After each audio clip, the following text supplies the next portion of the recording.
रात का वक्त, दिल्ली, नोएडा, सेक्टर 17। वासी अभी भी अपने कमरे में घुटनों के बल बैठा हुआ था।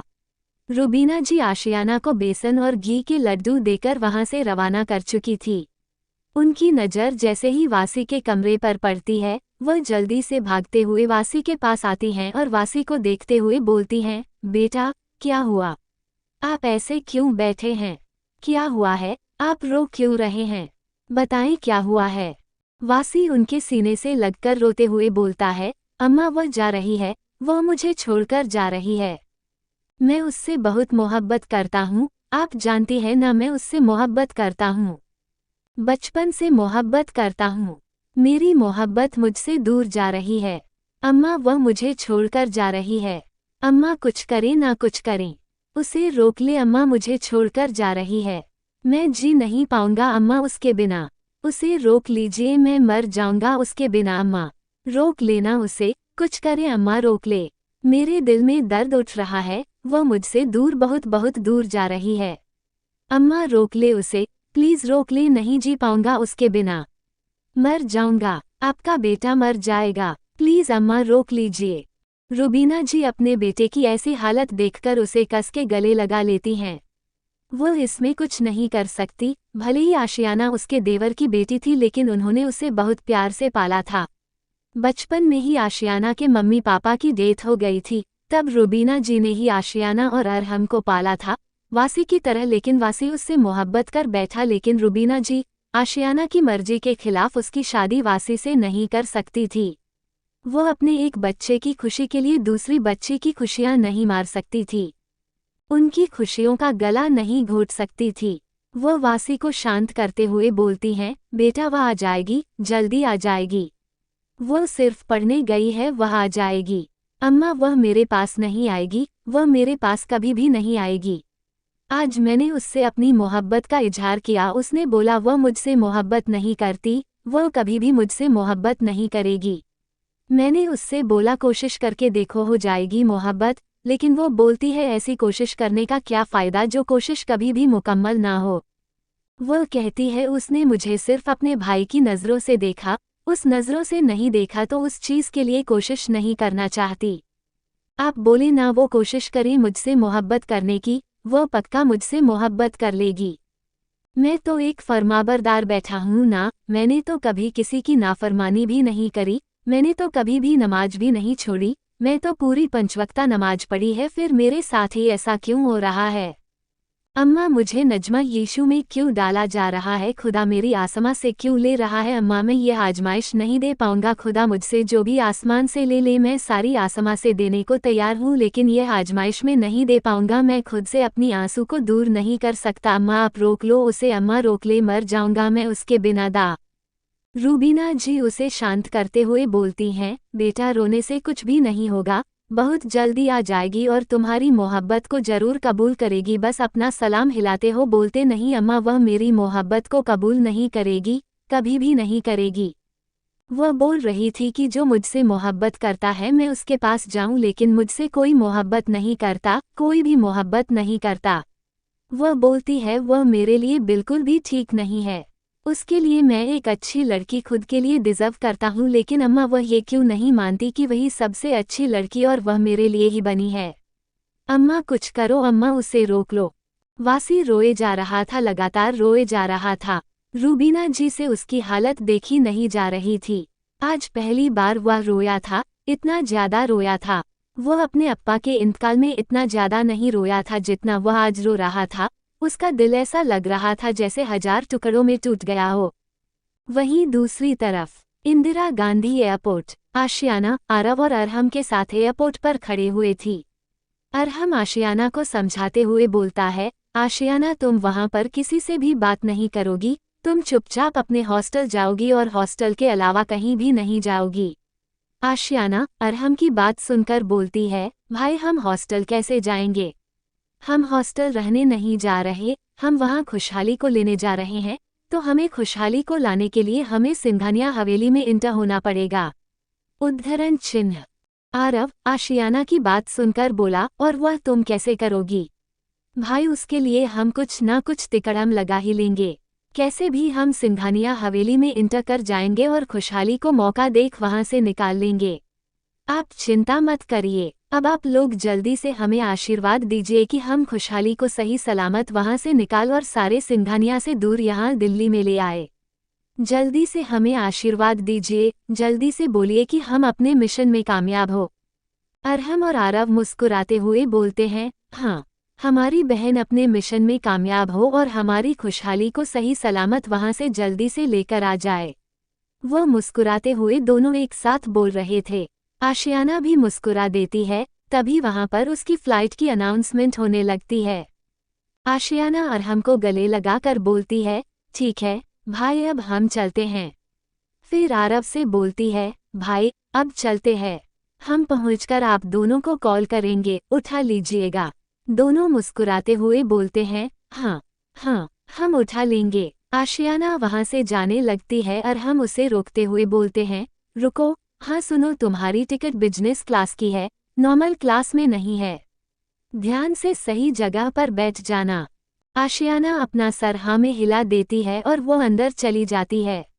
आरव के चेहरे पर परेशानी नजर आ रही थी। जो थोड़ी देर पहले मुस्कुरा रहा था, अब उसके चेहरे पर परेशानी नजर आने लगी थी। अरहम आरव को ऐसे परेशान देखकर बोलता है, क्या हुआ है और तुम इतना ज्यादा परेशान क्यों नजर आ रहे हो? आरव अरहम से बोलते हैं, हमने आशियाना को राजस्थान तो भेज दिया, उसकी जिद के आगे हार गए, लेकिन तुम जानते हो ना, उस जगह ने हमारा सब कुछ तबाह कर दिया। हमें डर लग रहा है आशियाना के लिए। अरहम आरव को समझाते हुए बोलता है, तुम चिंता मत करो, वो आशियाना है, वो कभी किसी से नहीं डरती, हो सकती है अपनी इज्जत के आगे कुछ भी नहीं देखे, तो चिंता मत करो, वो सही सलामत खुशहाली को वहां से लेकर आ जाएगी। अब तुम चलो यहाँ से। आरव अपना सर हाँ में हिला देता है और अरहम के साथ वहां से चला जाता है। आशियाना इस वक्त प्लेन के अंदर थी। वो अपनी सीट चेक कर रही थी, तभी उसे याद आता है, अरहम ने उससे बोला था उसकी सीट बिजनेस क्लास में है। वो सीधे बिजनेस क्लास में चली जाती है और अपनी सीट देखने लगती है। उसे उसकी सीट मिल जाती है। उसे थोड़ा डर भी लग रहा था, क्योंकि वह पहली बार फ्लाइट में बैठ रही थी। वो कभी भी फ्लाइट में नहीं बैठी थी, उसने कभी इतना ट्रैवल ही नहीं किया। कभी उसे कहीं भी जाना होता था तो उसे दिल्ली के अंदर ही जाना होता था, तो कभी उसे दिल्ली के बाहर जाने की ज़रूरत ही नहीं पड़ी जो उसे फ्लाइट में ट्रैवल करना पड़े। उसे बहुत ज़्यादा डर लग रहा था। डर के मारे उसकी हालत खराब हो रही थी, लेकिन वह अपने चेहरे पर उस वक्त तो डर नहीं दिख रही थी अपने भाइयों के सामने, लेकिन अब अंदर रहकर उसे डर लग रहा था। वह अपना सामान ऊपर रख देती है और अपनी सीट पर आकर बैठ जाती है। वहीं उसके बगल में एक आदमी बैठा हुआ था जिसने अपने चेहरे को अपनी कैप से ढक रखा था। आशियाना को बहुत ज़्यादा डर लग रहा था। उसने अपनी उंगलियों को आपस में फंसाया हुआ था और अपनी उंगलियां लगातार वह मसलती ही जा रही थी। उसकी हालत बहुत ज़्यादा खराब हो रही थी डर के मारे। वह एक नज़र अपने बगल वाले शख्स को देखते हैं और उसे देखते हुए धीरे से बोलता है, इसलिए जो कि आराम से अपने चेहरे पर कैप रखे हुए बैठा था। वह अपना कप अलग करके बोलता है, चीज़ सुनाइए। आशियाना उस शख्स को देखकर बोलती है, तुम यहाँ मेरा पीछा करते करते आए हो ना? वो उस शख्स को घूरकर देखना लगती है। राजस्थान, सिंघानिया हवेली। खुशहाली इस वक्त मनन की टी शर्ट में थी। मनन ने उसे जबरदस्ती अपनी शर्ट पहना दी थी। उसने खुशहाली के रात के सारे कपड़े कहीं गायब ही करवा दिए थे, जो खुशहाली को नहीं मिल रहे थे, और खुशहाली उस लहंगे में नहीं सो सकती थी।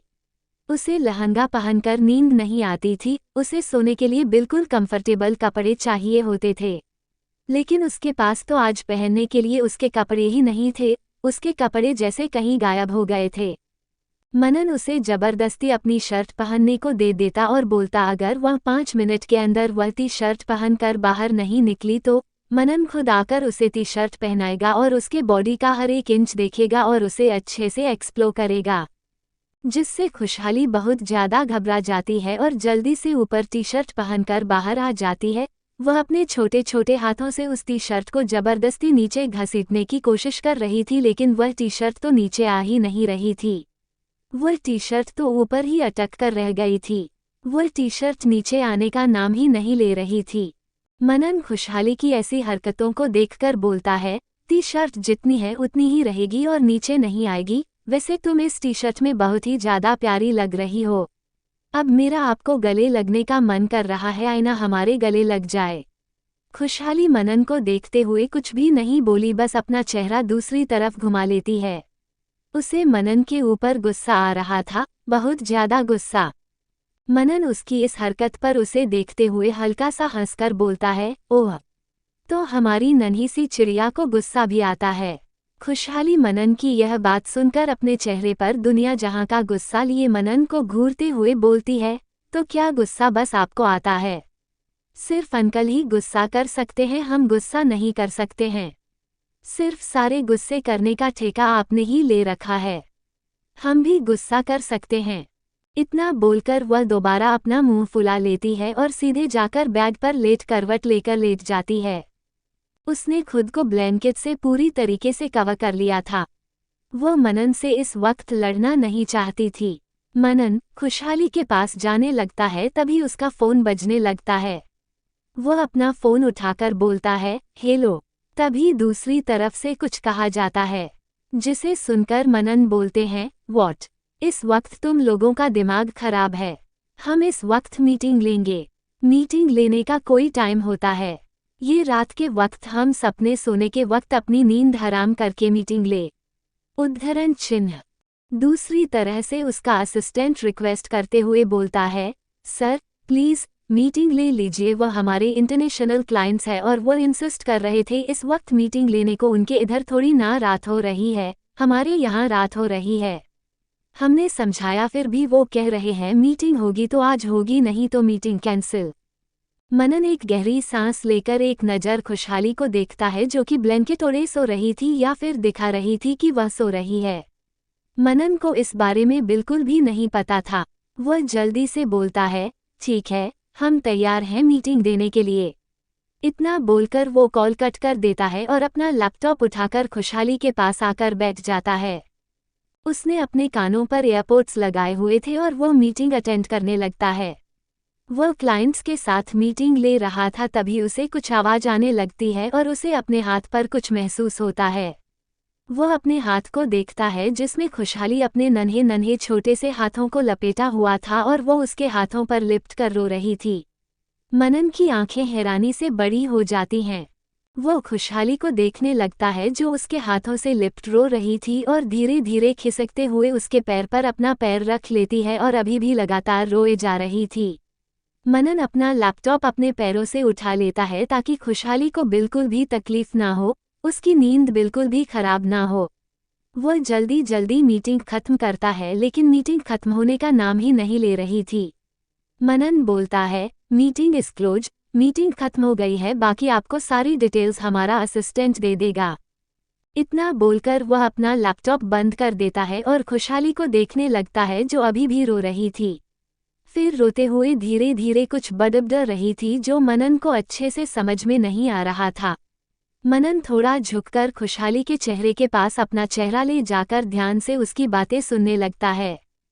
खुशहाली रोते हुए धीरे धीरे बड़बड़ कर रही थी, प्लीज़ मुझे मत मारो, प्लीज़ हमें छोड़ दो, हमें मत मारो, आह दर्द हो रहा है हमें, प्लीज़ मत मारो, अब हम ऐसी गलती नहीं करेंगे, नहीं जाएंगे हम, प्लीज़ हमें छोड़ दीजिए, भाई प्लीज़ बताइए, प्लीज़ हमें मत मारिए, प्लीज़ हमें छोड़ दीजिए, मत मारिए, प्लीज़ हम रिक्वेस्ट कर रहे हैं आपसे, अब हम नहीं जाएंगे बाहर, प्लीज़ प्लीज़ छोड़ दीजिए, आप भाई बचाइए, कहाँ है भाई आप, बताइए हमें। उद्धरण चिन्ह। वो लगातार रोए जा रही थी। ये सुनकर मनन की आंखें हैरानी से फैल जाती है। वो खुद में ही सोचने लगता है, कौन है जिसने हमारी ट्यूलिप को मारने की कोशिश। वो खुद से बोलते हैं, हमें पता नहीं है तुम कौन हो, लेकिन जल्दी हम इस बारे में पता लगा लेंगे और तुम्हें छोड़ेंगे नहीं। उसकी आंखों में अलग ही गुस्सा झलक रहा था। दिल्ली, इंदिरा गांधी एयरपोर्ट। आशियाना अपने बगल में बैठे शख्स को घूरते हुए बोलती हैं, आप यहाँ हमारा पीछा करते हुए आए हैं ना? वह शख्स आशियाना को घूरते हुए बोलता है, आप इस गलतफहमी में क्यों है कि हम आपका पीछा करते हुए आएंगे? आशियाना दोबारा उस शख्स को घूरते हुए बोलती है, और नहीं तो क्या, आप हमारा पीछा करते हुए तो आए हैं। आप हमारी सीट के बगल में आकर बैठे हैं। आपको कैसे पता हम यहाँ आने वाले हैं? आप पक्का हमारा पीछा कर रहे थे और आपने तुरंत टिकट भी निकलवा लिया और आप यहाँ आकर बैठ गए। वह शख्स आशियाना को देखते हुए बोलता है, ओह हेलो, हम आपका पीछा क्यों करेंगे? और आपको लगता है कि इतनी जल्दी हमें टिकट मिल जाएगी? और हमें आपकी सीट कैसे पता होगी कि आपका सीट नंबर क्या है? और हम आप यहाँ आकर बैठ जाएंगे? और हमें कैसे पता होगा कि आप बिजनेस क्लास में जा रहे हैं? थोड़ा तो आप अपना दिमाग लगाए मोहतरमा। आशियाना उस शख्स को घूरते हुए बोलती है, नहीं, आप हमारा पीछे ही कर रहे हैं। उस दिन का बदला लेना चाहते हैं ना आप? देखिए, उस दिन गलती से हमसे आपके ऊपर कॉफ़ी गिरी थी। हमने जानबूझकर आपके ऊपर कॉफ़ी नहीं गिराई थी। तब से आप हमारा पीछा कर रहे हैं ना ताकि आप हमसे बदला ले सके। लेकिन आप हमें जानते नहीं हैं। हम कौन हैं, समझे? वो शख्स मुस्कुराते हुए आशियाना को देखते हुए बोलता है, और हमें जानने का शौक भी नहीं है कि आप कौन हैं। आशियाना उस शख्स से और ज़्यादा बहस नहीं करती और फ्लाइट अटेंडेंट को बुलाते हुए बोलती है, एक्सक्यूज़ मी। वो फ्लाइट अटेंडेंट आशियाना की आवाज़ सुनकर उसके पास आकर मुस्कुराते हुए धीरे से पूछती है, yes ma'am, how can I help you? Ashiyana उस फ्लाइट अटेंडेंट की बात सुनकर बोलती है, can I sit somewhere else? Please give me another seat. I don't want to sit here. वो फ्लाइट अटेंडेंट आशियाना की बात सुनकर बोलती है, I am sorry ma'am but there are no seats available today, all seats are booked. आशियाना उसकी बात सुनकर बोलती है, You give me a seat in the normal class, I will adjust there. I am sure there will be a vacant seat there, right? वो flight attendant Ashiyana की बात सुनकर मुस्कुराते हुए एक बार फिर बोलती है, There isn't a seat available there either. Today all the seats in the flight are booked. Not a single seat is vacant in any class, sorry ma'am. आशियाना उसकी बात सुनकर मुस्कुराते हुए बोली, इट्स ओके। वो फ्लाइट अटेंडेंट्स आशियाना की बात सुनकर एक बार फिर बोलती है, ma'am, apart from changing the seat, can I help you with something else? Ashiyana उसकी बात सुनकर अपना सर नामे हिलाते हुए बोलती है, नो थैंक यू। वो फ्लाइट अटेंडेंट वहाँ से चली जाती हैं। आशियाना एक नज़र अपने बगल में बैठे हुए शख्स को देखती हैं, फिर बेकार सा मुंह बनाते हुए बोलती हैं, अब क्या हमें इस खड़ूस के साथ पूरा सफ़र तय करना होगा? या अल्लाह, आपने हमें किस जगह फंसा दिया? हम इतना खुशी खुशी आए थे कि हम राजस्थान जा रहे हैं और खुशहाली को सही सलामत वापस लेकर आ जाएंगे, लेकिन हमने रास्ते का तो सोचा ही नहीं कि कोई खड़ूस या कोई बदतमीज इंसान हमें ना मिल जाए। लेकिन हमें मिला भी तो हमारे ही बगल वाली सीट पर बैठा हुआ मिला। तभी वहाँ पर पायलट के अनाउंसमेंट की आवाज़ उन सब के कानों में पड़ती है, आप सब लोग अपनी सीट की बेटी बांध ले, थोड़ी ही देर में फ्लाइट ऊपर बादलों के बीच में उड़ने वाली है। ये सुनकर आशियाना के चेहरे पर डर साफ नजर आने लगता है। वह जहां अभी तक अपने बगल वाले बैठे शख्स को लेकर कुछ ना कुछ बड़बड़ा रही थी, अब उसके चेहरे पर डर साफ नजर आ रहा था। वो खुद से बोलती है, या अल्लाह, हम पहली बार फ्लाइट में बैठे हैं, हमें तो डर लग रहा है। हमें डर लग रहा अंदर से। हमने ये क्यों नहीं सोचा पहले कि हमें डर लगेगा? कुछ नहीं आशियाना, तुमने ठान लिया है, तुम्हें खुशहाली को बचा कर लाना है, उसके लिए तुम ये थोड़ा सा डर तो से ही सकती हो। उद्धरण चिन्ह। आशियाना के बगल में बैठा शख्स एक नज़र आशियाना को देखता है जिसके चेहरे पर डर, खौफ साफ नजर आ रहा था, जो उस शख्स को भी दिख रहा था। वह चुपचाप अपनी टोपी अपने चेहरे पर रखकर आराम से बैठ जाता है, जैसे उसने ये सब कुछ देखा ही ना हो। वह पूरी तरीके से सब कुछ इग्नोर कर देता है। थोड़ी ही देर में वह फ्लाइट ऊपर आसमानों में उड़ने लगी थी। आशियाना ने कस के अपनी आंखें बंद करी हुई थी और उस शख्स के हाथ को पकड़े उसके हाथ में अपने नाखूनों को गड़ाए जा रही थी। वो इस चीज़ से बेखबर थी कि वो उस शख्स के हाथ में अपने नाखूनों को गड़ाए जा रही थी। वो बस अपनी आंखें बंद करे अल्लाह से दुआ मांग रही थी, है अल्लाह, हम सही सलामत राजस्थान पहुंच जाए, फिर उसके बाद सिर्फ एक बार और फ्लाइट में बैठेंगे। एक बार का डर है, हम अगली बार नहीं करेंगे, लेकिन अल्लाह, इस बार हमें सही सलामत राजस्थान पहुंचा दीजिएगा। वह फ्लाइट ऊपर आसमान में उड़ रही थी और आशियाना ने अपनी आंखें बंद करी हुई थी। वह बिल्कुल भी नहीं जानती थी कि वो उस शख्स के हाथ में अपने नाखून गड़ाए जा रही है। वही वह शख्स जो आराम से बैठा हुआ था, उसे बिल्कुल भी दर्द नहीं हो रहा था। वो एक टक आशियाना के डरे हुए चेहरे को देख रहा था, जिसमें खौफ, डर, घबराहट ना जाने क्या क्या नजर आ रहा था। अब हल्का हल्का खून भी निकलने लगा था उस आदमी के हाथों से, लेकिन उस शख्स को जैसे कुछ फर्क ही नहीं पड़ रहा था। वो तो एकटक बस आशियाना को ही देखे जा रहा था। पता नहीं वह क्यों उसे देख रहा था, जबकि अभी थोड़ी देर पहले उसने उससे इतनी ज्यादा बहस करी थी।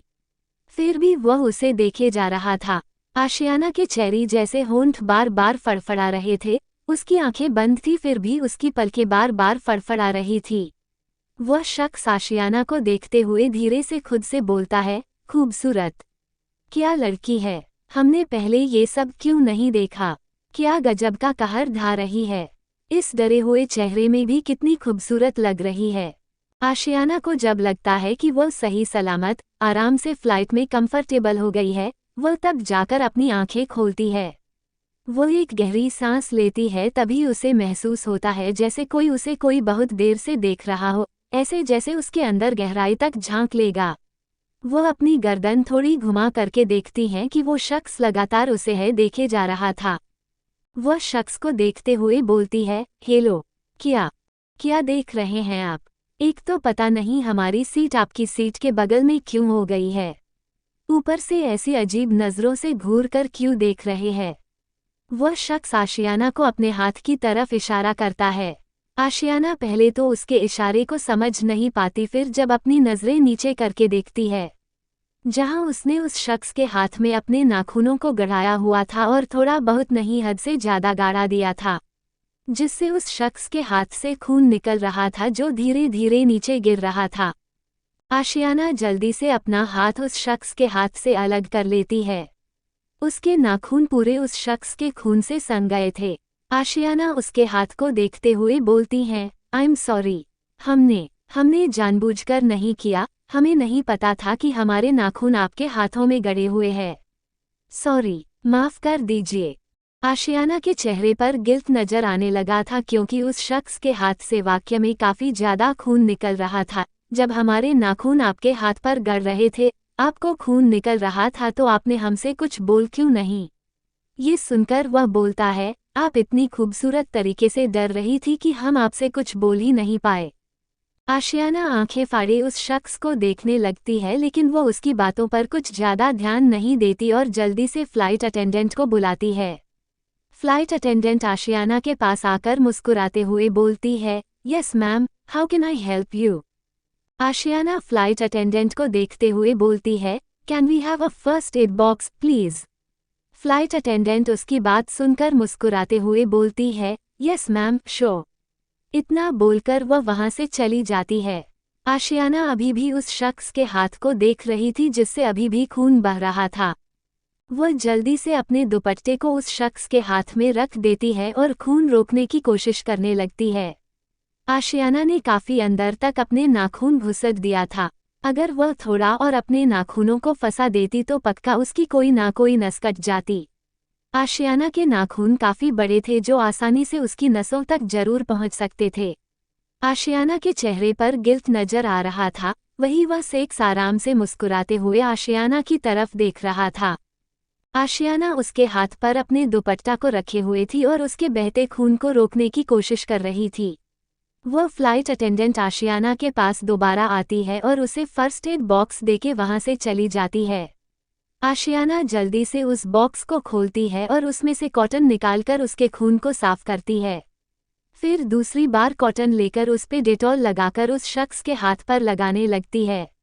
उसके हाथ को अच्छे से साफ करने के बाद उसके हाथ में पट्टी बांधने लगती है। वही वह शख्स आराम से मुस्कुराते हुए अपने हाथ पर अपने चेहरे को टिकाए बस आशियाना को देखे जा रहा था। वो बस उसे लगातार घूरे जा रहा था। आशियाना को उसकी नज़रों की तपिश अपने ऊपर महसूस हो रही थी, लेकिन वह इस वक्त कुछ नहीं बोलती, क्योंकि गलती इस वक्त उसकी थी। उसने उसके हाथों में इतनी कसके अपना नाखून धंसा दिए थे कि उसके हाथों से खून बहने लगा था और वह अपनी गलती एक्सेप्ट करना चाहती थी। जल्दी से शख्स के हाथों में ड्रेसिंग बांध देती है और चुपचाप बैठ जाती है। वह शख्स आशियाना को देखते हुए बोलता है, आपके दुपट्टे में तो हमारा खून लग गया है। कहीं ये खून सारी जिंदगी आपके साथ ना चले। आशियाना उस शख्स की बात सुनकर बोलती है, क्यों? हम यहाँ से जाने के बाद ये दुपट्टा धो देंगे। आपका खून सारी जिंदगी हमारे साथ नहीं चलेगा। एहसान है आपका कि आपने अपना हाथ दिया, इसका बहुत बहुत शुक्रिया। आशियाना की बात सुनकर वो मुस्कुराते हुए बोलता है, हम तो सारी जिंदगी आपको अपना हाथ देने के लिए तैयार है। आशियाना उस शख्स की बात तो सुनती है लेकिन कुछ जवाब नहीं देती। वह फालतू का कोई झगड़ा नहीं करना चाहती थी। वैसे ही वह बाहर जा रही थी और आरव ने मना करा था कि वो किसी से कोई भी झगड़ा नहीं करेगी। वह चुपचाप अपनी आंखें बंद करके बैठ जाती है। वह उस शख्स की बात का कोई भी जवाब नहीं दे रही थी। वही वह शख्स एकटक आशियाना को ही देखे जा रहा था। सुबह का वक्त, सिंघानिया हवेली खुशहाली नींद में ही कसमसा रही थी, जैसे वह कोई बहुत ही डरावना सपना देख रही हो। मनन उसे अभी भी वैसे ही अपनी बाहों में लिए लेटा हुआ था, लेकिन इस वक्त वो पता नहीं कैसे गहरी नींद में चला गया था। खुशहाली की आंखें एकदम से खुल जाती हैं।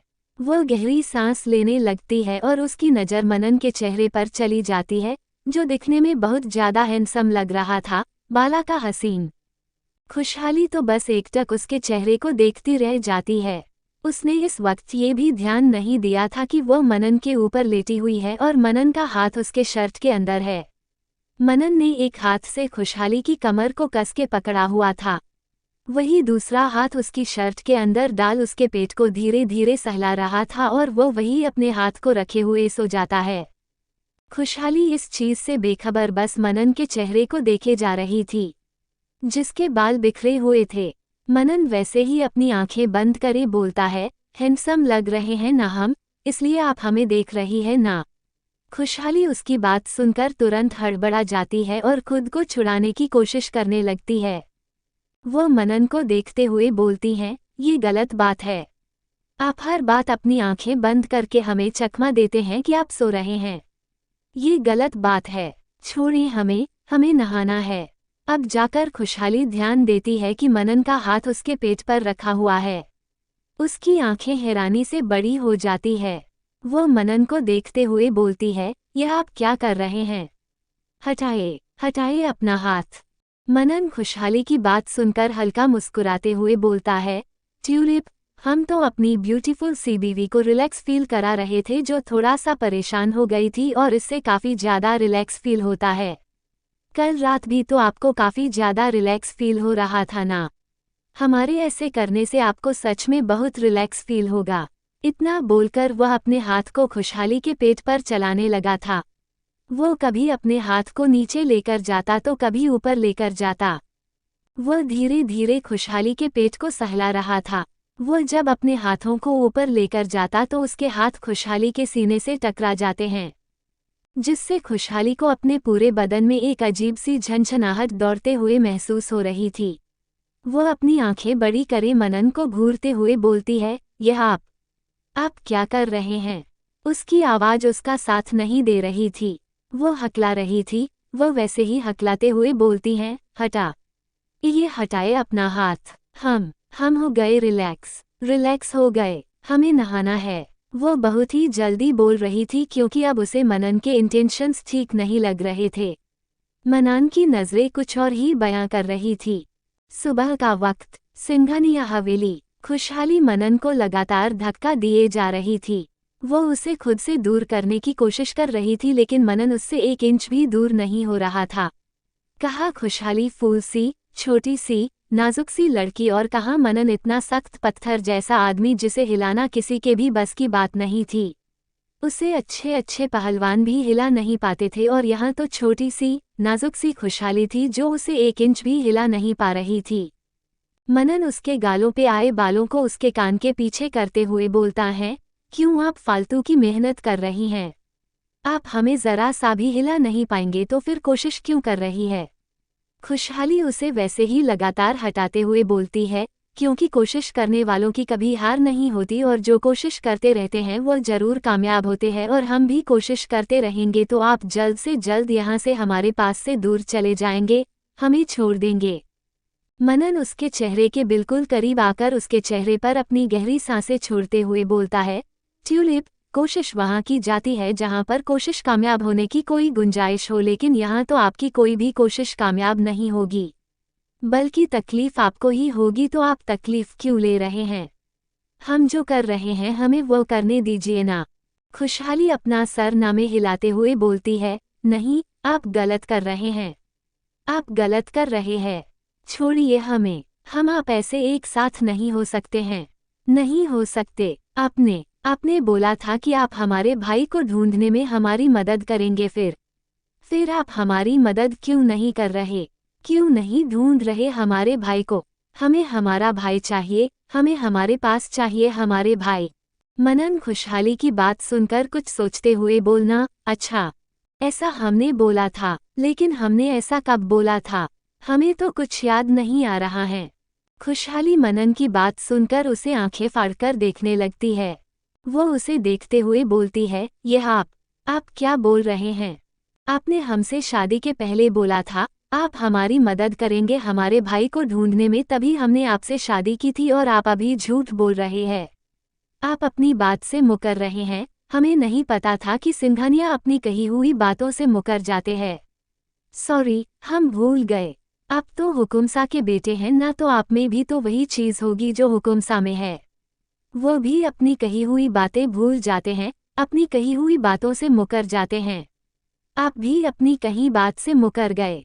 सारे सिंघानिया एक जैसे हैं। खुशहाली की बात सुनकर मनन बोलता है, हम मजाक कर रहे हैं, हम बाकी सिंघानियास की तरह नहीं है। हमने बोला है हम आपके भाई को ढूंढ लेंगे, तो मतलब ढूंढ ही लेंगे, और आपके भाई को ढूंढ ही रहे हैं। बहुत जल्दी आपके भाई का पता चल जाएगा। उद्धरण चिन्ह। खुशहाली मनन से दूर होते हुए बोलती है, हमें छोड़िए, हमें जाना है, छोड़िए हमें। मनन खुशहाली को अपनी बाहों में लिए बैग से उठते हुए बोलता है, हम साथ में शावर लेते हैं। नहाना हमें भी है, नहाना आपको भी है। हम साथ में नहा लेते हैं, ऐसे पानी की भी बचत होगी, और हमें पानी वेस्ट नहीं करना चाहिए। हमें तो पानी बचाना चाहिए, और हम पानी बचाएंगे, साथ में नहाएंगे। मनन की बात सुनकर खुशहाली उसे खुद से दूर करते हुए बोलती है, नहीं, नहीं, हमें आपके साथ नहीं नहाना, हम आपके सामने नहीं नहाएंगे। हमें छोड़िए। आपको शर्म नहीं आती है ऐसे बिना इजाजत किसी लड़की को देखते हुए, बिना इजाजत उसके साथ नहाने में? हम जब मना कर रहे हैं, हम आपको इजाजत नहीं दे रहे हैं, तो आप हमारे साथ कैसे नहा सकते हैं? मनन खुशहाली की बात सुनकर बोलता है, आप इजाजत नहीं दे रही हैं। आपकी इजाजत मान कौन रहा है? ट्यूलिप, आप पत्नी है हमारी। शिव जी ने आपको हमारी पत्नी बनाया है, तो हम साथ में नहाएंगे ना, इससे पति पत्नी के बीच में प्यार बढ़ता है। खुशहाली मनन को देखते हुए बोलती है, प्यार? ये कब हुआ हमारे बीच? देखिए, हमें आपसे कोई भी प्यार नहीं है। हमने आपके साथ शादी सिर्फ इसलिए की क्योंकि आपने बोला आप हमारे भाई को ढूंढ कर ले आएंगे, इसी शर्त पर हमने आपसे शादी की थी। हमारे भाई एक बार हमें मिल जाए, हम चले जाएंगे। प्लीज आप ऐसा कुछ भी मत करिए। खुशहाली के मुंह से जाने की बात सुनकर मनन थोड़ी तेज आवाज में बोलता है, जाने की बात मत करिएगा ट्यूलिप। जाने तो हम आपको देंगे नहीं, हमने जो बोला है वो हम करेंगे। आपके भाई आरव को हम ढूंढ कर रहेंगे, लेकिन जाने हम आपको कभी नहीं देंगे। आप जान है हमारी, और यह जान हमेशा हमारे पास रहेगी। आप गई तो हम मर जाएंगे, दे देंगे अपनी जान। मनन की ऐसी बातें सुनकर खुशहाली डर जाती है। वह धीरे से बोलती हैं, यह आप कैसी बातें कर रहे हैं? आप ये क्या बोल रहे हैं? हमारे बीच में यही तो डील हुई थी कि भाई के मिलने के बाद हम चले जाएंगे। मनन अपना सर नामे हिलाते हुए बोलता है, नहीं, हमारे बीच में ये डील नहीं हुई थी। हमारे बीच में ये डील हुई थी कि हम आपके भाई आरव को ढूंढ कर देंगे। जाने की बात नहीं हुई थी, और न ही हम आपको कहीं जाने देंगे। अब आप चलिए, शावर लेने का टाइम हो गया है। हम पानी बिल्कुल भी वेस्ट नहीं करते हैं। हमें हमेशा पानी की बचत करनी चाहिए। पता भी है हमारे इंडिया में पानी कितना कम होता जा रहा है। हमें पानी की बचत करनी चाहिए। हम दो बार नहाएंगे तो पानी ज़्यादा वेस्ट होगा, तो हम एक ही बार नहाएंगे। खुशहाली रो रही थी, उसके आंसू बह रहे थे। मनन खुशहाली को ऐसे रोता देखकर धीरे से बोलता है, आपको क्या हुआ, आप रो क्यों रहे हैं? खुशहाली उसकी बात सुनकर बोलती है, आप गंदे हैं, बहुत गंदे हैं। हम जाएंगे, आपको छोड़कर जाएंगे। आप गंदे हैं, बहुत बहुत ज्यादा गंदे हैं। आप ऐसे कैसे बोल सकते हैं? आप हमारे भाई को ढूंढ लेंगे तो हम उनके साथ रहेंगे ना। हम आपके साथ क्यों रहेंगे? क्यों आप हमारे साथ क्यों नहीं रहेंगे? बीवी है आप हमारी, शिवजी ने आपको हमारे लिए चुना है, फिर आप कैसे कहीं और रह सकती हैं? हम आपके भाई को ढूंढ लेंगे, माना हम अभी तक उन्हें ढूंढ नहीं पाए मगर हम जल्दी ही उन्हें ढूंढ लेंगे, लेकिन आप हमसे दूर नहीं जाएंगे, समझिए आप। हम आपको खुद से दूर नहीं जाने देंगे। ये बात आप अपने ये छोटे से मटर जैसे दिमाग में अच्छे से फिट कर लीजिए। और अब चलिए शावर लेते हैं। इतना बोलकर वह शावर ऑन कर देता है। शावर का ठंडा ठंडा पानी उन दोनों के ऊपर गिर रहा था। वह दोनों की बॉडी से बहता हुआ नीचे की तरफ गिर रहा था। शावर का पानी मनन के बालों से होता हुआ नीचे गिर रहा था। खुशहाली के सीने से आते हुए उसकी टी शर्ट के अंदर जा रहा था पानी। खुशहाली ने वाइट कलर की टी शर्ट पहनी हुई थी, जो कि पानी में भीगने की वजह से पूरी उसकी बॉडी से चिपक गई थी। मनन का गला सूखने लगा था। वह अपने होठों पर अपनी जुबान फिराते हुए उन्हें गिला करता है। शावर का पानी उन दोनों के ऊपर अभी भी गिर रहा था, फिर भी मनन के होंठ सूख रहे थे। वो खुशहाली को एकदम से दीवार पर लगा देता है और उसके सर के ऊपर अपने हाथ को रखकर उसके चेहरे के बिल्कुल करीब अपना चेहरा ले जाकर धीरे से बोलता है, ट्यूलिप, हमें प्यास लगी है। खुशहाली उसकी बात सुनकर बोलती है, तो पानी पी लीजिए। वैसे भी यह पानी ही आ रहा है, आप इसे ही पी लीजिए। आप ही तो बोल रहे थे कि पानी वेस्ट नहीं करना चाहिए, फिर आप इसे पी लीजिए। मनन खुशहाली की बात सुनकर बोलता है, हम ये पानी क्यों पिए? हमारे पास दूसरा पानी है। तो खुशहाली कंफ्यूजन में उसको देखने लगती है।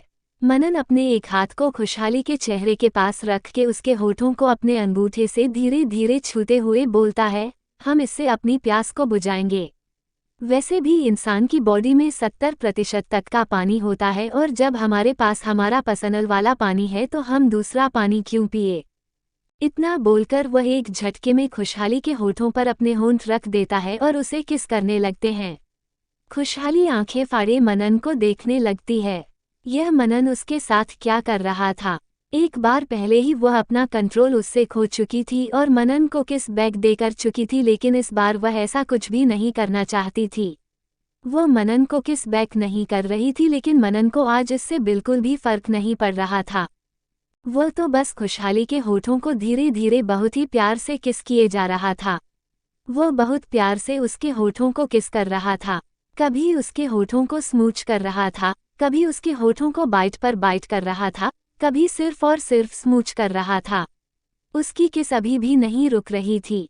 उसका हाथ एक बार फिर खुशहाली की टी शर्ट के अंदर चला जाता है और वह उसकी कमर को उसकी टी शर्ट के अंदर से पकड़कर खुद के बिल्कुल करीब कर लेता है। वह अभी भी उसे किस कर रहा था, उसने किस ब्रेक नहीं की थी। वह खुशहाली की पीठ पर अपने हाथों को चल रहा था और उसके होठों पर अपने होंठ चल रहा था। खुशहाली बस उसे आंखें फोड़ देख रही थी। यह मनन कर क्या रहा था? खुशहाली की सांस अब गहरी हो रही थी। उसे सांस लेने में दिक्कत हो रही थी क्योंकि मनन करीब आधे घंटे से उसके होठों का पूरा पानी पिए जा रहा था। मधुमक्खी के छत्ते में बिनबिनाती हुई मक्खियों की तरह उसके होठों का सारा रस पी रहा था। खुशहाली अपने छोटे छोटे हाथों के नन्हे नन्हे से मुके बनाकर मनन के सीने पर मार रही थी। वो उसे खुद से दूर कर रही थी। उसे सांस लेने में बहुत ज्यादा दिक्कत हो रही थी। उसे ऐसा लग रहा था जैसे अगर मनन ने कुछ पल उसे और नहीं छोड़ा तो वह पक्का अपनी सांस छोड़ देगी। वह अपनी सांसों को काबू नहीं कर पा रही थी। मनन को जब यह महसूस होता है कि खुशहाली को सांस लेने में दिक्कत हो रही है, वह उसे छोड़ देता है और उसके होठों को धीरे धीरे सहलाने लगता है। वह धीरे से खुशहाली को चेहरे पर अपनी गहरी सांस छोड़ते हुए बोलता है, ट्यूलिप, हम ज्यादा वाइल्ड तो नहीं हुए। हमने आपको बाइट तो नहीं किया या फिर ज्यादा कसके किस तो फिर रिस्पॉन्स क्यों नहीं किया? लेकिन हम थोड़ा सा हो सकते हैं, क्योंकि हम क्या करें, आपके रसीले रसीले होठों को देखकर हम अपना कंट्रोल खो बैठे हैं। उसके होठों को अपने अंगूठे से सहलाते हुए बोल रहा था और थोड़ा सा उसके होंठ को नीचे की तरफ कर देता है। खुशहाली तो अपनी गहरी सांसें संभालने में लगी हुई थी, जिससे उसका सीन बार बार ऊपर नीचे हो रहा था और मनन के सीने से बार बार टकरा रहा था। खुशहाली मनन को घूरते हुए बोलती है, यह आपने क्या किया? वह ठीक से बोल भी नहीं पा रही थी। ऐसा लग रहा था जैसे उसकी सांस फूल रही हो। मनन खुशहाली की गर्दन में हाथ डालकर उसे अपने सीने से सटा लेता है। खुशहाली अभी भी उसके सीने से वैसे ही लगे गहरी सांस ले रही थी। वहीं दूसरी तरफ जैसलमेर एयरपोर्ट, आशियाना अपना बैग घसीटते हुए एयरपोर्ट से बाहर निकल रही थी। उसके पास कुछ और नहीं, सिर्फ और सिर्फ उसका इकलौता ट्रॉली बैग था। उसके अलावा उसके पास कुछ भी नहीं था, सिर्फ उसका एक छोटा सा बैग जिसे उसने अपने पेट पर लटकाया हुआ था। उसने अपने बालों का बन बनाया था। उसके बालों की कुछ लटें उसके चेहरे को बार बार चूम रही थी। उसने वाइट कलर का जयपुरी कुर्ती और ब्लू जीन्स पहना हुआ था। गले में कॉल करके स्कार्फ डाला हुआ था। वह देखने में बहुत ही ज्यादा खूबसूरत लग रही थी। उसके पतले पतले चेरी जैसे होंठ, कोई भी उसे देखे तो बस देखता ही रह जाए। वह अपना बैग घसीटते हुए बाहर निकल रही थी। वह एयरपोर्ट के बाहर खड़ी थी और अपनी कैब का इंतजार कर रही थी। वह बार बार अपने फ़ोन में देखती है, फिर खुद से बोलती है, ये कैब क्यों नहीं आ रही है? इतना वक्त क्यों लगा रही है? कब से हम इस कैब का इंतजार कर रहे हैं? खड़े खड़े हमें आधा घंटा हो गया लेकिन ये कैब नहीं आई। वही उससे थोड़ा दूर वह शख्स खड़ा हुआ था। वह बार बार अपनी घड़ी पर टाइम देख रहा था। ये वही शख्स था जो आशियाना की सीट के बगल में बैठा हुआ था और आशियाना को बस ताड़े ही जा रहा था। वह शख्स बार बार अपनी घड़ी में देख रहा था और खुद से बोलता है, ये कहाँ रह गए, अभी तक आए क्यों नहीं? हम कब से उनका इंतजार कर रहे हैं। तभी उस शख्स के सामने एक गाड़ी आकर रुकती है। वह ऊपर से खुली हुई कार थी। वह शख्स उस कार के अंदर बैठे आदमी को घूरते हुए बोलता है, अधिराज, हम कब से यहाँ आपका इंतजार कर रहे हैं और आप इतने वक्त बाद यहाँ आए हैं। अधिराज उस शख्स को देखते हुए मुस्कुराकर बोलता है, रियान भाई, हम कब से दूसरी साइड आपका इंतजार कर रहे हैं लेकिन आप नहीं आए तो हमें यहाँ पर आना पड़ा। हमें क्या पता था आप वहाँ नहीं आएंगे और हमें ये भी आइडिया नहीं था आप यहाँ पर खड़े ही हमारा इंतजार कर रहे होंगे। ठीक है। अधिराज जल्दी से उसका सामान लेकर कार के पीछे वाली सीट में रख देता है और जल्दी से आकर अपनी जगह में बैठ जाता है। रियान, जिसने अभी कार का गेट खोला ही था, उसके कानों में किसी लड़की की जोरदार चीखने की आवाज पड़ती है। वह जैसे ही अपनी गर्दन घुमाकर दूसरी तरफ देखता है, उसकी आंखें हैरानी से बड़ी हो जाती है और फिर जल्दी से वहां से भागते हुए उस लड़की की तरफ जाने लगता है। राजस्थान, जैसलमेर एयरपोर्ट। अधिराज, जिसने सारा सामान कार में रख दिया था, वह जाकर अपनी जगह पे बैठ गया। रियान, जिसने अभी अभी कार का दरवाजा खोला था, उसके कानों में एक लड़की की जोर से चीखने की आवाज पड़ती है। उसने पीछे मुड़कर देखा तो उसकी आंखें हैरानी से बड़ी हो गई और वह बिना गाड़ी में बैठे भागते हुए उस लड़की की तरफ जाने लगता है। वह जल्दी से उस लड़की के पास आकर बैठता है और उसे देखते हुए बोलता है, तुम ठीक हो ना? तुम्हें कहीं लगे तो नहीं? वो लड़की कोई और नहीं आशियाना थी, जो रोड क्रॉस करने की कोशिश कर रही थी और एक कार ने उसे टक्कर मार दी थी। टक्कर उसको ज़्यादा नहीं लगी थी क्योंकि उस कार के ड्राइवर ने जल्दी से ब्रेक लगा लिया था, लेकिन आशियाना को थोड़ी सी टक्कर लग गई थी जिससे वह नीचे जमीन पर गिर गई थी। उसके हाथों में चोट लग गई थी जिससे खून बह रहा था। उसके सर में भी हल्की चोट लग गई थी। आशियाना रियान को देखते हुए बोलती है, हम ठीक है, हमें कुछ भी नहीं हुआ। इतना बोलकर वो उठने लगती है लेकिन उठ नहीं पाती। एक बार फिर नीचे गिर जाती है। उसके पैर में मोच भी आ गई थी। रियान आशियाना को देखते हुए बोलता है, ये तुम क्या बोल रही हो? तुम ठीक हो? दिख नहीं रहा है तुम्हारे सर में चोट लगी है, तुम्हारे हाथों में चोट लगी है, खून निकल रहा है और तुम्हारे पैर में भी मोच आ गई है। चलो बताओ तुम्हें कहाँ जाना है, मैं तुम्हें छोड़ देता हूँ। इतना बोलकर वो उसे अपनी बाहों में उठा लेता है। आशियाना रियान के इस सडन एक्शन से आंखें फाड़े उसे देखने लगती है और जल्दी से बोलती है, यह आप क्या कर रहे हैं? हमें गोद में क्यों उठाया हुआ है?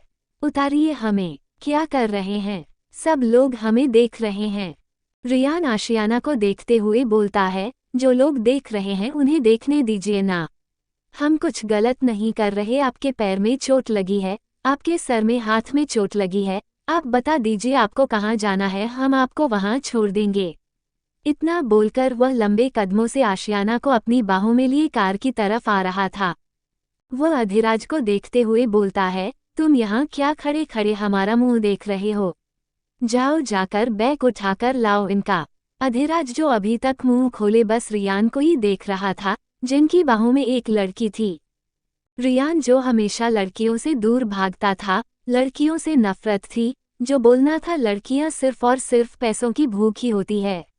उन्हें जहां पैसा दिखता है वो वही जाती है, पैसों के अलावा वो कहीं पर भी नहीं जाती। पैसों के ऊपर वह एक मधुमक्खी की तरह मंडराती रहती है। लड़कियां सेल्फिश होती हैं।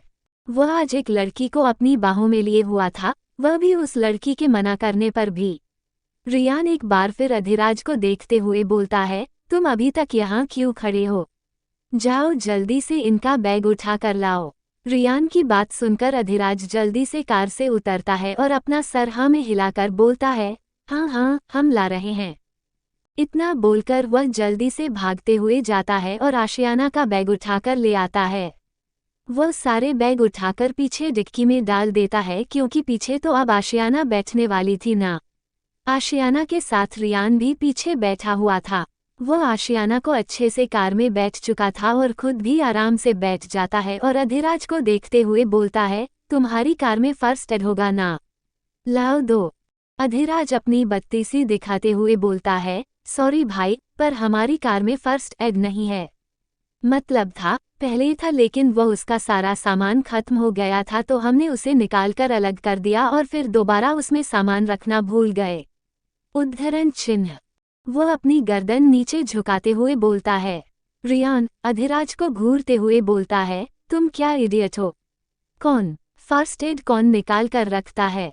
अब चलो जल्दी से। अधिराज रियान को देखते हुए बोलता है, भाई कहाँ चलना है? उसे घूरते हुए रियान बोलता है, पहले हम सिंघानिया हवेली जाएंगे, हम इनकी ड्रेसिंग करेंगे, फिर उसके बाद इन्हें जहाँ जाना है हम वहाँ छोड़ देंगे, समझे? अधिराज अपना सर हिला देता है और एक अच्छे बच्चे की तरह कार ड्राइव करने लगता है। वह कुछ भी नहीं बोलता। रियान आशियाना को देखता है जिसके सर में दर्द हो रहा था। वह जल्दी से आशियाना से बोलता है, आपके सिर में दर्द हो रहा है क्या? आशियाना अपना सर नामे हिलाते हुए बोलती हैं, नहीं, हमारे सर में बिल्कुल भी दर्द नहीं हो रहा, हम ठीक है। आशियाना के सर से खून बह रहा था जो उसके गालों से होता हुआ नीचे गिर रहा था। रियान जल्दी से अपना रुमाल निकालता है और उसे पूरी ताकत से बीच से फाड़ देता है और जल्दी से आशियाना के सर में उस रुमाल से पट्टी बांध देता है और उसके हाथ में भी रुमाल बांध देता है। वह आशियाना के खून को नहीं देख पा रहा था, उसे बर्दाश्त नहीं हो रहा था कि उस लड़की के सर से खून बह रहा है, जिससे अभी थोड़ी देर पहले वह फ्लाइट में बातें कर रहा था, उससे लड़ रहा था, जिसने उसके हाथों में पट्टी बंधी थी। उस लड़की को तकलीफ में नहीं देख पा रहा था वह। लेकिन क्यों नहीं देख पा रहा था, इसका जवाब तो उसके पास बिल्कुल भी ही नहीं था। आशियाना रियान से कुछ भी नहीं बोलती, वह बस बाहर देखने लगती है। वह कार पहले से ही ऊपर से खुली हुई थी। ठंडी ठंडी हवाएं आशियाना के चेहरे को छूते हुए निकल रही थी। उसके बालों की वह लटें जो उसके चेहरे पर थी वह बार बार हवा की वजह से उड़ती और बार बार उसके गालों को चूमती। रियान को पता नहीं क्यों, लेकिन उसकी उन जुल्फों से जलन हो रही थी। वह कैसे उसके कानों को चूम सकती थी? रियान आशियाना की तरफ बढ़ने लगता है। वह कुछ भी नहीं सोच रहा था, बस आशियाना की तरफ बढ़ रहा था। आशियाना जो बाहर की तरफ देख रही थी एकदम से अपना चेहरा घुमा लेती है और रियान को देखते हुए बोलती है, क्या हुआ? आपको कुछ कहना है? रियान जल्दी से सीधा बैठ जाता है और अपना सिर नामे हिलाते हुए बोलता है, नहीं, हमें कुछ भी नहीं कहना। आशियाना दोबारा से बाहर देखने लगती है। वही अधिराज जो मिरर से पीछे चल रहा सब कुछ देख रहा था। वो खुद से बोलता है, ये रियान भाई को अचानक क्या हो गया है? क्या ये कुछ दिनों में बदल गए हैं? सच्ची में बदल गए या फिर हमारी आंखें खराब हो गई है? ये किसी लड़की के साथ बैठे हैं या फिर हमें किसी लड़की का फोटो दिख रहा है? हमें तो समझ में नहीं आ रहा है क्या हो क्या रहा है। पहले हमारे भाई सा जो लड़कियों से दूर भागते थे उन्होंने शादी कर ली और अब हमारी भाभी सा के साथ रहते हैं। लेकिन शादी का मकसद तो उन्होंने बता दिया क्यों शादी करी, लेकिन रहते तो भाभी सा के साथ है ना। लगता है भाई सा के दिल में वापस फीलिंग्स आ रही हैं। और यहाँ रियान भाई यह एक अनजान लड़की के साथ है। क्या ये दोनों एक दूसरे से प्यार करते हैं? रियान जब अधिराज को देखता है वो समझ जाता है वो कौन सी सोच में गुम है। वह तेज आवाज में बोलता है, अपना यह ख्याली पुलाव या ख्याली खिचड़ी जो भी है सुकून से हवेली पहुंच के सोचिएगा। अभी जल्दी से चले, हवेली पहुंचे, जल्दी चलाइए। अधिराज जल्दी से अपना सर हिला देता है और तेज आवाज में बोलता है, ओके बॉस, जैसा आपका हुक्म। इतना बोलकर वह कार की स्पीड और तेज कर लेता है। थोड़ी देर बाद उनकी कार सिंघानिया हवेली के अंदर थी। जब गलियां से कार हवेली के अंदर आ रही थी, आशियाना ने पहले ही उस हवेली के नेम प्लेट में लगा नाम देख लिया था। वो खुद से धीरे से बोलती है, सिंघानिया हवेली, मतलब यही है खुशहाली। हमें खुशहाली से मिलना होगा और जल्द से जल्द मौका देखकर हमें उसे यहाँ से निकालना है। उनकी कार हवेली के अंदर जा रही थी। वो हवेली में गेट से काफी दूर बनी हुई थी जहां तक पहुंचाने के लिए एक बड़ी सी चौड़ी सी सड़क बनी हुई थी और उस सड़क के पीछे बीचों बीच एक बड़ा सा फाउंटेन लगा हुआ था जिससे पानी ऊपर जाते हुए नीचे की तरफ गिर रहा था। वो फवारा देखने में बहुत ही ज्यादा खूबसूरत लग रहा था। वही उसे काफी दूर एक बहुत बड़ा सा बगीचा बना हुआ था जहां पर तरह तरह के हर किस्म के फूल थे। ऐसा कोई भी फूल नहीं था जो सिंघानिया हवेली में ना हो। वहीं दूसरी तरफ सिर्फ गार्डन ही गार्डन नजर आ रहा था। अधिराज उस सड़क पर अपनी कार चला रहा था। थोड़ी देर बाद वो कार सिंघानिया हवेली के गेट पर आकर रुकती है। कार के रुकते ही रियान कार से निकलता है और दूसरी तरफ का गेट खोलकर आशियाना को एक बार फिर अपनी बाहों में उठा लेता है। आशियाना रियान को देखते हुए बोलती है, यह आप क्या कर रहे हो? हम चल लेंगे ना, पता नहीं सब लोग क्या सोचेंगे। हम जैसे तैसे कोशिश करके चल लेंगे। रियान आशियाना को देखते हुए बोलता है, आपको कोई क्या सोचे आपको उससे मतलब नहीं रखना चाहिए। आप चुपचाप से हमारी बाहों में रहिए और हम चल रहे हैं ना। जब हम आपको लेकर चल रहे हैं आपके पैरों को तकलीफ नहीं दे रहे तो फिर आपको क्यों तकलीफ हो रही है? और जितनी तकलीफ आपके पैरों को है क्या आप उस तकलीफ में चल सकती हैं? आशियाना छोटा सा मुंह बनाकर अपना सर नीचे कर लेती है। ये तो सच था, उसके पैर में बहुत ज्यादा तकलीफ थी और वह बिल्कुल भी एक कदम भी नहीं चल सकती थी। रियान अंदर की तरह बढ़ने लगता है और तेज आवाज में अधिराज से बोलता है, अधिराज सारा सामान लेकर अंदर चलिए। अधिराज रियान की बात सुनकर बोलता है, क्या हम आपके कुली है जो हम आपका सामान लेकर आए? रियान मुस्कुराते हुए बोलता है, येस ऑफ कोर्स, तुम भूल गए, तुम ही तो हमारे कुली हो, चलो अब लेकर आओ। वह तेज आवाज में बोलता है और सीधा अंदर चला जाता है। वो हवेली के अंदर आता है और देखता है कि रिद्धिमा जी, अवंतिका जी, धर्मराज सिंघानिया, चैतन्य और माया सब वही सोफे पर बैठे हुए थे। वो रियान और आशियाना को देखकर कुछ सोचने लगते हैं। सबके दिमाग में सिर्फ एक ही ख्याल था, ये दोनों है कौन और उनकी हवेली में क्या कर रहे हैं? वह भी ऐसे एक लड़के की बाहों में। रिद्धिमा जी रियान को देखते हुए बोलती है, हेलो बेटा, आप है कौन और यहाँ हमारी हवेली में क्या कर रहे हैं? अधिराज जो पीछे से आ रहा था उनकी की बात का जवाब देते हुए बोलता है, चाची सा, ये भाई सा के दोस्त हैं। रिद्धिमा जी उस लड़की की तरफ मतलब आशियाना की तरफ इशारा करते हुए बोलती हैं, ये लड़की? और ये लड़की कौन है? उद्धरण चिन्ह। अधिराज तो खुद उस लड़की के बारे में कुछ नहीं जानता था तो वह क्या बताता कि आशियाना है कौन। रियान भी ज्यादा कुछ नहीं जानता था। वह रेशमा जी से बोलता है, हमारी मंगेतर है। आशियाना आंखें फाड़े रियान को देखने लगती है। यह आदमी क्या बोल रहा था? वह घुरकर रियान को देख रही थी। रियान उसे आंखों ही आंखों में चुप रहने का इशारा कर रहा था। अधिराज आगे आगे सामान ले जाते हुए बोलता है, भाई मनन भाई सा ऊपर है। इतना बोलकर वह ऊपर की तरफ चला जाता है। आशियाना रियान को घूरते हुए बोलती है, यह आपने नीचे क्या बोला है?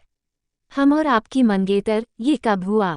रियान मुस्कुराते हुए आशियाना से बोलता है, बस हमने मान लिया और आप हमारी मंगेतर बन गई। जल्दी ही आप असलियत में हमारी मंगेतर बन जाएंगे। आशियाना घूरते हुए रियान से बोलती है, यह क्या बकवास कर रहे हैं आप? हमने आपसे दोपहर फ्लाइट में अच्छे से बात क्या कर लिया, आप तो कुछ और ही समझने लगे।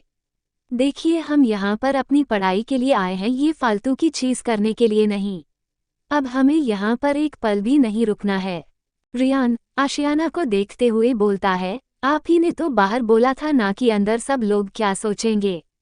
और अगर हम बोलते हैं कि आप एक स्ट्रेंजर है जिनकी मदद करने के लिए हम यहाँ लेकर आए हैं, सब लोग आपको अजीब अजीब नज़रों से देखते।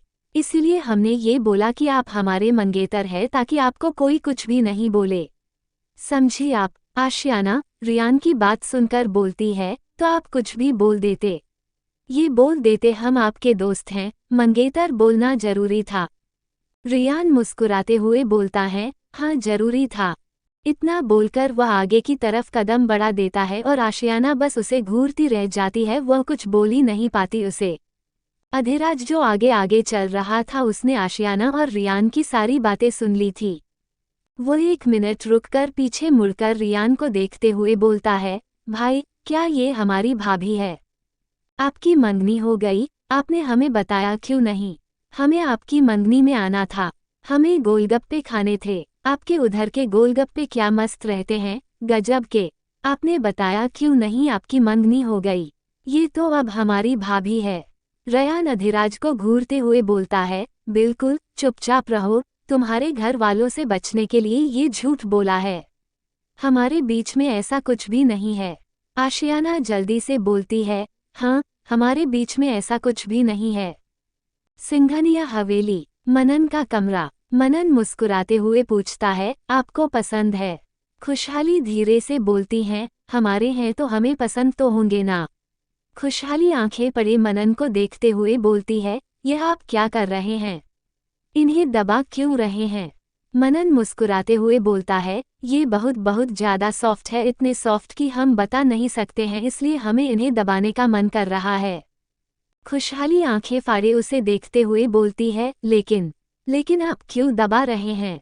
मत दबाए ना। मनन उसकी बात सुनकर बोलता है, ट्यूलिप ये बहुत ज़्यादा सॉफ्ट है इसलिए हमें दबाने का मन कर रहा है। इतनी ज़्यादा सॉफ्ट तो हमने कभी कोई चीज़ आज तक नहीं देखी जितने ज़्यादा ये सॉफ्ट है। अब हम इन्हें दबाने से खुद को रोक ही नहीं पा रहे। ये कितने ज़्यादा सॉफ्ट है। खुशहाली उसकी बात सुनकर बोलती है, अब बस भी कर देना। आप कितनी देर से दबा रहे हैं, अब दर्द हो रहा है। मनन मुस्कुराते हुए बोलता है, ट्यूलिप ये बहुत बहुत बहुत ज़्यादा सॉफ्ट है, बहुत मज़ा आ रहा है इन्हें दबाकर। अब मैं इन्हें दबाकर अपने हाथों को रोक ही नहीं पा रहा हूँ। हमें इन्हें दबाना है, हमारा दिल तो कर रहा है हम पूरी रात इन्हें बस दबाते ही जाए। अब बस कीजिए, प्लीज़ छोड़ दीजिए ना। खुशहाली बिल्कुल मासूम सा चेहरा बनाते हुए बोलती है, जैसे वह भी नहीं छोड़ेगा तो वह रो देगी। उसका चेहरा बिल्कुल रोने जैसा हो गया था। छोड़ देंगे ट्यूलिप, थोड़ा सा और दबा ले, फिर उसके बाद हम पक्का इन्हें छोड़ देंगे। फिर नहीं दबाएंगे, पक्का। फिर हम इन्हें नहीं दबाएंगे, सच्ची। वो उन्हें दबाते हुए फिर से बोलता है। उसने अपनी नज़रें नीचे करी हुई थी, उसने ऊपर नहीं देखा और बस लगातार उन्हें दबाए जा रहा था। खुशहाली एक बार फिर अपनी रोनी सी सूरत बनाते हुए बोलती हैं, प्लीज़ छोड़ दीजिए ना, दर्द हो रहा है। अगर आप नहीं छोड़ेंगे तो हम रो देंगे। मनन उससे थोड़ा दूर होते हुए बोलता है, ठीक है ट्यूलिप, हम छोड़ देते हैं लेकिन थोड़ी देर के लिए। देखो ना ये दोनों कितने सॉफ्ट और मिल्की है, हम रोक नहीं पा रहे खुद को। खुशहाली धीरे से बोलती है, अब आपने बोल दिया ना, आप छोड़ देंगे तो आप छोड़ दीजिए। मनन उसकी बात सुनकर बोलता है, ठीक है छोड़ रहे हैं लेकिन सिर्फ थोड़ी देर के लिए, उसके बाद हम फिर दबाएंगे। खुशहाली उसकी बात सुनकर मुस्कुराते हुए बोली, ठीक है फिर दबा लीजिएगा लेकिन अब तो छोड़ दीजिए। मनन उन्हें छोड़ देता है और बोलता है, ठीक है आराम करो और इन दोनों को भी आराम कराओ। ट्यूलिप लेकिन जो भी कहो, मज़ा बहुत आ रहा था इन दोनों को दबाने में, उफ़्फ़। वो मुस्कुराते हुए बोलता है। खुशहाली धीरे से बोलती है, क्या हाल कर दिया है आपने इनका, आपको ज़रा सा भी ध्यान नहीं आता ना। उसकी आवाज थोड़ी रुवासी सी हो गई थी, जैसे 1 मिनट बाद वह रो ही देगी। मनन आराम से अपने हाथ में अपने सर को टिकाकर खुशहाली को देखते हुए बोलता है, अपने पति का पूरा मजा खराब कर दिया। वही बाहर खड़े रियान, अधिराज और आशियाना उनकी सारी बातें सुन रहे थे। उन सबके दिमाग में सिर्फ यही चल रहा था कि अंदर क्या हो रहा है। भाई, ऐसा क्या अंदर हो रहा है जो ऐसी आवाजें आ रही है? आशियाना रियान को देखते हुए बोलती हैं, हम लोग इस रूम के बाहर क्यों खड़े हैं? आप लोगों को आवाज सुनाई दे रही है, फिर भी आप लोग इस रूम के बाहर खड़े हैं। उतारिए हमें, आप लोग बेशर्मों की तरह ऐसे दूसरों की बातें सुन सकते हैं, हम नहीं सुन सकते। हम जैसे तैसे करके चले जाएंगे, उतारिए हमें। रियान आशियाना को देखते हुए बोलता है, चुपचाप से ऐसे ही मेरी गोद में रहो। ज्यादा हिली डुली तो हम सीधे आपको यही रेलिंग से नीचे फेंक देंगे। अभी तो सिर्फ पैर में मोचाई है, फिर हाथ पैर भी टूट जाएंगे। अभी सर में हल्की सी चोट लगी है, फिर सर में बड़ी गहरी चोट लग जाएगी। आशियाना मुंह बनाते हुए वैसे ही रियान की बाहों में रहती है और रियान अपनी पकड़ आशियाना पे कस देता है। उसका क्या भरोसा, अगर नीचे कूद गई तो। अधिराज एक गहरी सांस लेते हुए धीरे से गेट पर नॉक करता है। मनन तेज आवाज में पूछता है, कौन है? अधिराज धीरे से बोलता है, भाई साहब, हम हैं। और मनन एक बार तेज आवाज बोलता है, आ जाइए अंदर। अधिराज धीरे से बोलता है, भाई साहब, हम ऐसे अंदर कैसे आ सकते हैं? आप बाहर आ जाइए। वह धीरे धीरे रुक रुक कर बोल रहा था। मनन कंफ्यूजन में उसकी बातें सुन रहा था और खुद ही दरवाजा खोल देता है। उसने पूरा का पूरा दरवाजा खोल दिया था। उसकी आंखें हैरानी से बड़ी हो गई थी, रयान की बाहों में किसी लड़की को देखकर। आशियाना जल्दी से अपनी आंखें बंद कर लेती है, वो अंदर का नजारा नहीं देख सकती थी। वही रियान और अधिराज भी अपना चेहरा फिर लेते हैं। अधिराज मनन से बोलता है, यह आप क्या कर रहे हैं? मनन, आपने पूरा का पूरा दरवाजा खोल दिया, आपको जरा भी अपनी प्राइवेसी का ख्याल नहीं है। मनन कंफ्यूजन में रियान को देखने लगता है और बोलता है, प्राइवेसी? कैसी प्राइवेसी? और हम इस वक्त आपका ही इंतजार कर रहे थे, तो आप किस प्राइवेसी की बात कर रहे हैं? रियान धीरे से बोलता है, हमें पता है आप हमारा इंतजार कर रहे थे या फिर अंदर क्या कर रहे थे। रियान अपना चेहरा वैसे ही दूसरी तरफ फेरे हुए बोलता है, हम कैसे आपकी तरफ देख ले? मनन, सबसे पहले तो आप अपने रूम का दरवाजा बंद कीजिए। आपको जरा भी अपनी प्राइवेसी का ख्याल नहीं है। ऐसे पूरा का पूरा दरवाजा खोलकर खड़े हैं और आपके रूम से ऐसी कैसी आवाजें आ रही थी? क्या क्या बातें कर रहे थे आप लोग? शर्म नहीं आती है ऐसे रूम खोल दिया? मनन को अब जाके याद आता है कि थोड़ी देर पहले वह क्या बातें कर रहे थे। वह अपना सर हिलाकर बोलता है, हे भगवान, ये दोनों हमारी बातों को गलत ही दिशा में ले गए। फिर वह रियान और अधिराज को देखते हुए बोलता है, आप लोगों का दिमाग खराब है। हमें भी पता है प्राइवेसी का मतलब, और फिर उसके सामने थोड़ी ना खोलेंगे। आप लोगों को जरा सी भी शर्म नहीं आई?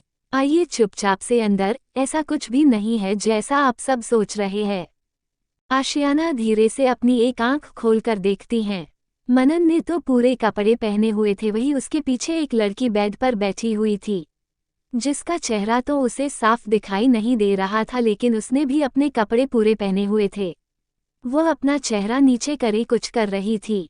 आशियाना अपना सर न में हिला देती है और खुद से बोलती है, लेकिन अंदर से जो आवाज आ रही थी उस हिसाब से तो लग रहा था जैसे अंदर कुछ हो रहा है। आशियाना उन तीन लड़कों के सामने तो कुछ भी नहीं बोल सकते थी। रियान और अधिराज भी अब अपना चेहरा सीधा करके देखते हैं। जहां मनन ने पूरे कपड़े पहने हुए थे, वहीं अधिराज थोड़ा आगे जाकर अंदर जाकर देखता है जहां खुशहाली ने भी पूरे के पूरे कपड़े पहने हुए थे। वह सीधे अंदर चला जाता है। रियान भी अंदर आ जाता है। वह आशियाना को आकर सोफे में बैठा देता है। खुशहाली इन सब से बेखबर अपने छोटे छोटे खरगोश को सहलाते हुए धीरे से बोलती है, क्या हाल कर दिया अंकल ने हमारे छोटे छोटे नन्हे से खरगोश का। पूरा उनको दबा डाला। अधिराज जो खुशहाली को कुछ बड़बड़ाते हुए देख रहा था, वह खुशहाली के पास आकर बेड पे बैठते हुए बोलता है, भाभी सा, आप क्या कर रहे हैं? और आप क्या धीरे धीरे बोल रहे हो? अब जाकर खुशहाली अपना चेहरा ऊपर करके देखती हैं और अधिराज को देखकर धीरे से बोलती हैं, आप यहाँ पर। अधिराज मुस्कुराते हुए बोलता है, हम तो अभी आए हैं। भाभी सा, ये छोटे छोटे नन्हे खरगोश कितने प्यारे लग रहे हैं, क्या हम इनको थोड़ा सा छू सकते हैं? खुशहाली जल्दी से मना करते हुए बोलती है, नहीं, आप अभी नहीं छूइए, आप बाद में इन्हें छू लीजिएगा। वैसे ही अंकल ने इन्हें इतना ज्यादा दबा डाला, बेचारों को दर्द हो रहा है। अब इनको आराम की जरूरत, आप इन्हें आराम करने दे। अब जाकर सबको पता चलता है कि अंदर किस चीज को दबाने की बात हो रही थी। अंदर खरगोश की बात हो रही थी और उन सब ने अंदर चल रही बातों को गलत ही अंदाज में ले लिया था। अधिराज खुद से बोलता है, ओ शीट, ये हम क्या सोच रहे थे और यहाँ क्या निकला। वहीं रियान और आशियाना का भी यही हाल था। अधिराज खुशहाली को देखते हुए बोलता है, भाभी सा, ये प्यारे प्यारे वाइट कलर के खरगोश आपको भाई साहब ने ला कर दिए हैं। खुशहाली बेकार सा मुंह बनते हुए बोलती है, अंकल वह क्यों हमें ला कर देंगे, ये तो हमारे खरगोश है, हमने घर में पाल रखे थे, बस ये हमारे घर से अंकल लेकर आए हैं और कुछ नहीं। अधिराज खुशहाली के मुंह से अंकल सुनकर उसे बोलता है, भाभी सा, आप ये बार बार अंकल किसे बोल रही है। खुशहाली जल्दी से अपना चेहरा ऊपर करके मनन को देखते हुए कुछ बोलती उसके पहले ही उसकी बोलती बंद हो जाती है, क्योंकि मनन घूरकर उसे देख रहा था, जैसे अभी ही सबके सामने उसे कच्चा चबा जाएगा और डकार भी नहीं लगा। खुशहाली जल्दी से अपना सर नीचे कर लेती है और कुछ भी नहीं बोलती और अपने खरगोश को देखते हुए उन्हें सहलाने लगती है। आशियाना जो खुशहाली की बात सुन रही थी, उसको खुशहाली की आवाज़ तो सुनाई दे रही थी, उसकी सारी बातें सुनाई दे रही थी, लेकिन उसका चेहरा नहीं दिखाई दे रहा था, क्योंकि मनन बीच में खड़ा हुआ था। वही उसके आगे अधिराज बैठा हुआ था। अधिराज वहां से उठकर एक ड्राइवर खोलता है और उसमें से फर्स्ट एड बॉक्स निकालकर रियान को देते हुए बोलता है, ये लीजिए फर्स्ट एड बॉक्स। अब जाकर आशियाना खुशहाली को देखती हैं। उसकी आंखें हैरानी से बड़ी नहीं होती, उसे कोई भी शौक नहीं लगता। उसने मनन को भी देखा था और खुशहाली को भी देखा था। यहाँ राजस्थान आने से पहले उसने मनन और खुशहाली दोनों की फोटोज देखी थी, ताकि वह अच्छे से पहचान सके कौन मनन और कौन खुशहाली है। वो खुद से बोलती है, फाइनली हम सिंघानिया हवेली के अंदर इंटर हो गई और खुशहाली भी मिल गई। अब जैसे ही मौका मिलेगा हम खुशहाली को यहाँ से लेकर निकल जाएंगे। वो खुशहाली के चेहरे को देख रही थी, जिसमें नहीं डर दिखाई दे रहा था और ना ही घबराहट। खुशहाली तो हर चीज से बेखबर दुनिया जहान की मासूमियत बटोरे अपने नन्हे खरगोश को खिला रही थी। आशियाना खुशहाली को देखते हुए खुद से बोलती हैं, चेहरे पर डर नामो निशान कुछ नहीं है। अरहम भाई ने सही बोला था, वह तो अराव भाई है जो थोड़ा घबरा रहे थे। अरहम भाई को तो खुशहाली की बिल्कुल भी टेंशन नहीं थी। उन्होंने जो हमें बताया वही हमें देखने को मिल रहा है, और उन्होंने जो बोला था खुशहाली घबराएगी नहीं, डरेगी नहीं, और वही वह देख रहे थे। ना ही खुशहाली घबरा रही और न ही डर रही थी, उसके चेहरे की वो मासूमियत अभी भी बरकरार थी। रियान आशियाना के हाथ में ड्रेसिंग कर देता है और उसके माथे पर बैंडेज लगा देता है। वह अब आशियाना के पैर को उठाकर अपनी गोद में रखने लगता है। आशियाना जल्दी से अपना पैर पीछे खींचते हुए बोलती है, यह आप क्या कर रहे हैं? हमारा पैर छोड़िए। रियान दोबारा से आशियाना के पैर को उठाकर अपनी गोद में रखते हुए बोलता है, हम आपकी मोच को ठीक कर रहे हैं। आशियाना अपना पैर पीछे लेते हुए बोलती है, हमारी मोच ठीक हो जाएगी। आप हमारा पैर छोड़ दीजिए। आप ये क्या कर रहे हैं? हमारा पैर क्यों नहीं छोड़ रहे हैं? रियान ने अपनी पकड़ आशियाना के पैर में कसी हुई थी। वह अब उसके शूज को उतारने लगा था। आशियाना रियान को देखते हुए बोलती है, देखिए आप क्या कर रहे हैं? छोड़िए हमारे पैर को छोड़िए। उद्धरण चिन्ह। लेकिन रियान उसके पैर को बिल्कुल भी नहीं छोड़ता। अधिराज आशियाना के बार बार बोलने पर उससे बोलता है, मिस, रियान भाई डॉक्टर है, वह आपकी मोच 2 मिनट में ठीक कर देंगे। आशियाना रियान को देखती है जो उसके पैर को इधर उधर हिला रहा था, उसकी मोच ठीक करने की कोशिश कर रहा था। वो बस आशियाना के पैर में ध्यान दिए बस उसके पैर को इधर उधर मोड़ रहा था। वह आशियाना की तरफ बिल्कुल भी नहीं देख रहा था, फिर भी बोलता है, आपने हमें देख लिया हो तो हम आपके पैर की मोच ठीक करें। आशियाना रियान की बात सुनकर हड़बड़ा जाती है और अपना चेहरा इधर उधर फेरने लगती है। वो धीरे से बोलती है, हमने आपको नहीं देखा, शायद गलत समझ रहे हैं आप। हम तो नीचे देख रहे हैं, आपको कैसे पता कि हम आपको देख रहे हैं? मनन रयान से पूछता है, ये लड़की कौन है? रयान के कुछ बोलने से पहले ही अधिराज जल्दी से बोलता है, ये रयान भाई की फियोंसे हैं। मनन अपनी आंखें छोटी करके रयान को घूरने लगता है। वो उसे घूरते हुए बोलता है, व्हाट? रयान आपने एंगेजमेंट कर ली और हमें बताया भी नहीं? रयान आशियाना के पैर की मोच ठीक करते हुए बोलता है, अब आपके मोच ठीक है, एक बार चल कर देखें। आशियाना अपना सिर नामे हिलाते हुए बोलती है, नहीं नहीं, हमारे पैर में दर्द होगा, हम गिर जाएंगे। रियान उसे देखते हुए बोलता है, ट्रस्ट मी, एक बार हमारे ऊपर ट्रस्ट करें और चलकर देखें।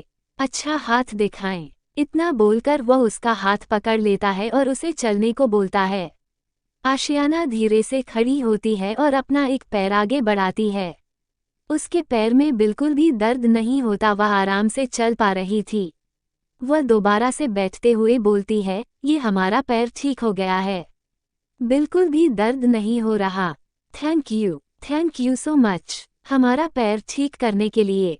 रियान क्या जवाब देगा मनन को? क्या आशियाना सच में रियान की फियांसे है या फिर है कुछ और? कैसे लेकर जाएगी आशियाना खुशहाली को सिंघानिया हवेली से दूर?